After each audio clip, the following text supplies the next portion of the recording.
Hello, everybody. Scott Golden here with the Golden Opportunities Coaching YouTube channel, and welcome to those who are new. Welcome back to those of you seasoned veterans. What we do around here is bring about conversations of a psychological, mental health, emotional health paradigm. Do that as often as we can, usually several times per week. We get over 1,100 of these for your listening pleasure, and we continue to add as often as we can. Um, so again, this is kind of the kind of continuation two-part series. How do you know if a relationship isn't for you? And so if you're looking for relationship, uh, business, habit change coaching, would love to be of assistance to you in that way. But the only way to do that is if you reach out. A couple ways you can do that through this YouTube page at PO Perception or in the About Me section of the YouTube page and that at PO Perception on Twitter, of course. And so, either way, we'll get you in touch with me or a member of my team. We can move forward from there.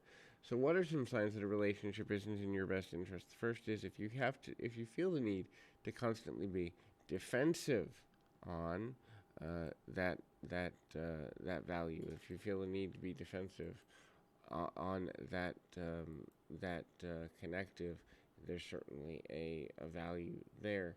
So defensiveness is a sign that you're not able to completely be yourself. Defensiveness is a sign that you don't feel you can fully express yourself completely, and so that can be super problematic for a number of reasons. There's nothing necessarily 100% wrong when you feel that way, but it is a sign that things may be out of balance. It is a sign that you might be moving towards a situation where sooner or later you're going to have to make choices to keep the relationship going or to keep other relationships going. And when you feel given ultimatums to keep one thing going over another, eventually that leads to problems you don't want. And so when you begin to understand that there are, in fact, challenges in that general direction, it can be super painful. And so when you feel that way, it's time to get out of there. The next is you fear the reaction of the person you're dealing with. So when you begin to fear the reaction or how someone's going to interpret something, how someone's going to behave, how they're going to understand or not understand what you're saying, when you're choosing your words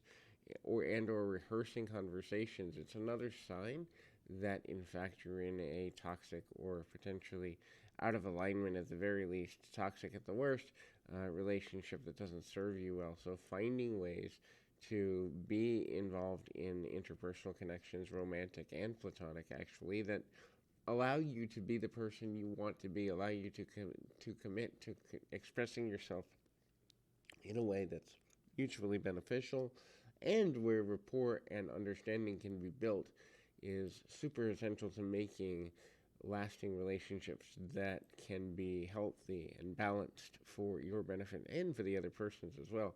You don't just want to be in a situation where things, you know, are out of value. So that's another thing too.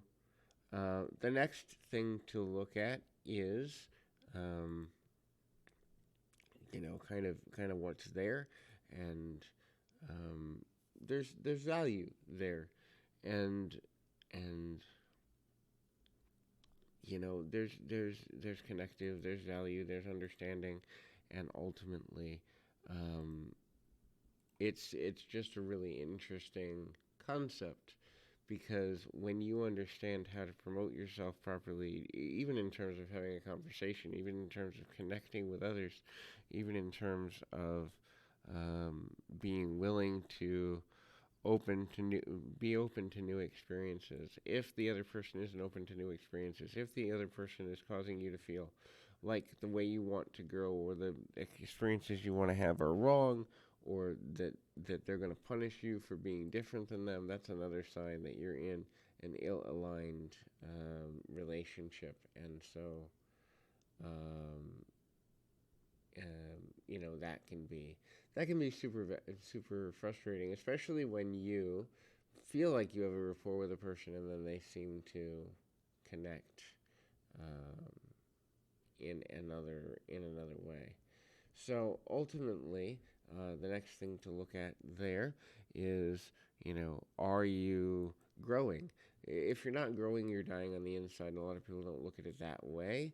But there's uh, there's challenge in that lack of focus. And when we begin to look at life as either growth or death, it's easier to see which people and situations need to go and or get things out of alignment and balance. So hopefully this is helpful.